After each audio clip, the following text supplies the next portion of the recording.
just want to present another perspective in speaking, and that is a lot of speaking is about relationships, and here we are the speaker, right? The speaker, and as a speaker we have different relationships. First we have a relationship with the listener, right? The listeners, that's a relationship you have. Then you have a relationship with the subject, because when you're going to speak, you know, I want to think about it as having a relationship with that particular subject.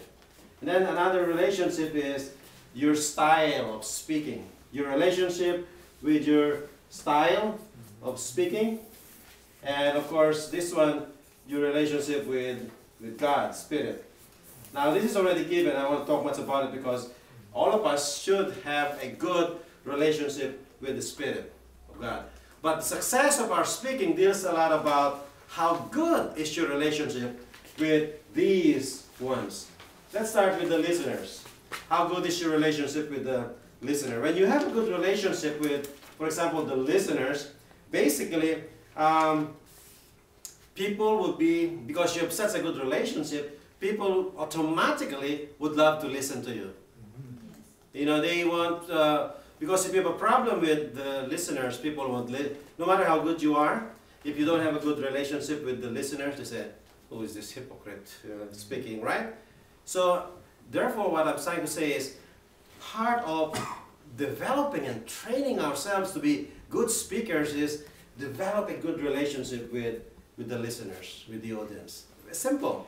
How is your relationship? How, you know, you will find, in fact, if you have a good relationship with the listeners, you will find them interesting. And it will even give you confidence. When you're talking to people and you have such a good relationship and you're speaking, you know them as person, you know them, there's Mark, there's Abel. You know, it helps you to have more confidence. You connect easily with them more. You get good eye-to-eye contact and all of that. It's that helpful. But if your relationship with the audience is your weak point, assuming this is your weakness, that's your weak point, most likely you will feel nervous. You'll feel uncomfortable. But if you have a good relationship with the listeners, you can speak, you know, these are my friends, this is my family. You know, you have a good relationship. So develop on relationship. Next one is your relationship with your subject. Now, if this is your greatest strength with your subject, people would be impressed. Whenever you speak, they'd say, what a scholar. Very credible. Because you are, I don't want to say you're full of your subject, but that means different, right? You are credible. You know, you are an authority of the subject. And wow, you're like, oh, wow, she's taking to be a nurse, diabetes, yeah. She speaks with authority. I can see that Bermie has a good relationship with diabetes. I mean, that's it didn't come out nicely, but you know what I mean, right?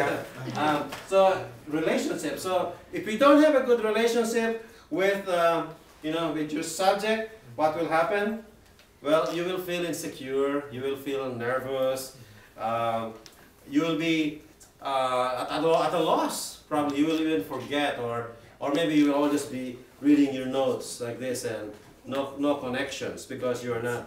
It's not from the heart, you know. And you will be afraid that people may ask you questions.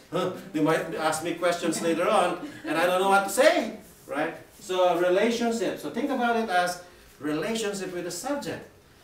If you come here and you're nervous, like you're not confident, most likely you didn't develop a good relationship with the subject. Consider it like your friend.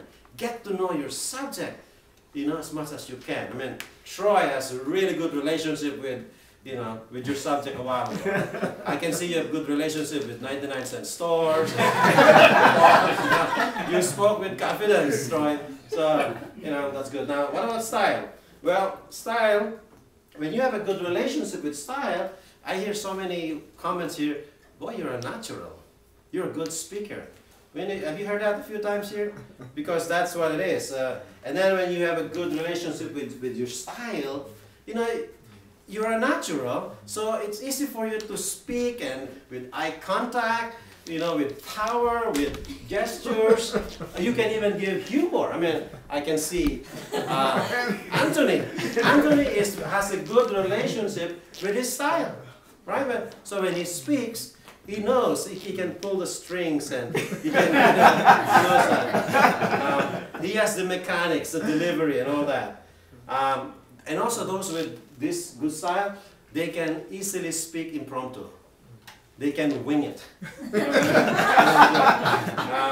But if your weakness is your style, you know, let's say Mr. Boring, or he's a lecturer, he's not really a speaker, and all that. So I mean, that's, you know, those are very important. So just very quickly, let me give you a problem. The problem, for example, is you're listening, okay? I can't stand this speaker. I don't think he even knows my name. Why would I listen to him? What is the problem? What relationship? Yeah, the problem is the person has no relationship with the, you know, with the speaker, with the listener. So solution: show more genuine care and concern. You know, pray. I mean, before you speak, I encourage you, pray for the listeners. God, I pray that I would have the love of Jesus. I would have a good heart. I would really love that I'm not just speaking here just to get this over with, but that I can really make a difference in the life of these people, or maybe I can entertain them, make them feel good. So have a good relationship. And another way you can have a good relationship here, tell stories about yourself. You know, when you give a speech, tell them about your aches and pains, your trials, your joys. When you tell them about who you are and your humanity, the people are beginning to like you. You know, sometimes the more we tell people how we stink, the more fragrant we become. You really, you know, but the opposite is different. The more we tell people how fragrant we are, the more we stink. I mean, that's how it is with relationships. So talk about your failures and then compliment people. You know, compliment them, thank them, make sure you connect, eye contact. Here's another problem. You notice that during the speech, people are falling off their chair, sleeping and looking bored and looking at their watch. What is the problem here? Style. You know? Style. If people are falling off and falling asleep, you know, looking at their watch, that means you don't have a good relationship with your style. You have no style, or your style is boring and so forth, right? So vary your delivery regularly. Even the best filet mignon steak or strawberry vanilla ice cream gets old, you know, if you always eat it. You know what I mean? If you serve goods, milkshake, strawberry, wow, that's good. But it's always the same thing you serve. Every time people come to your house, you serve vanilla ice cream. It becomes old and boring. The same thing with speaking. You know, vary your style. Sometimes you can be humorous. That's what I've been telling the old-time speakers here. Like I think Anthony, a few others. You're always humorous, but sometimes I want you to be serious this time, you know? No humor at all. So be creative. Oh, what's this problem? You know, I just don't understand what this speaker is talking about. You know, what's the problem? Subject. Yeah, so the subject is a problem. Teacher, you're presenting something that is beyond you, it's too complex and all that. There's a saying which says, a mist in the pulpit is a fog in the pew. You know, the pulpit is where you speak. If there is a mist, meaning a mist is a vapor, it's not very clear to you. You know what that means? It's going to be a fog in the people will get more confused. So if it's a subject to you, you're going to speak, and you're not really sure of the subject, guess what? The more people will get confused. So just, you know, those things. So in this given spirit, you know, have a good relationship with your listeners, pray for them, you know, share your life, you know, with the subject and also the style. Amen? Amen. I don't know, I think we might have to announce who's going to... Yeah, by the way, let the secretary announce the assignment for next week, next meeting.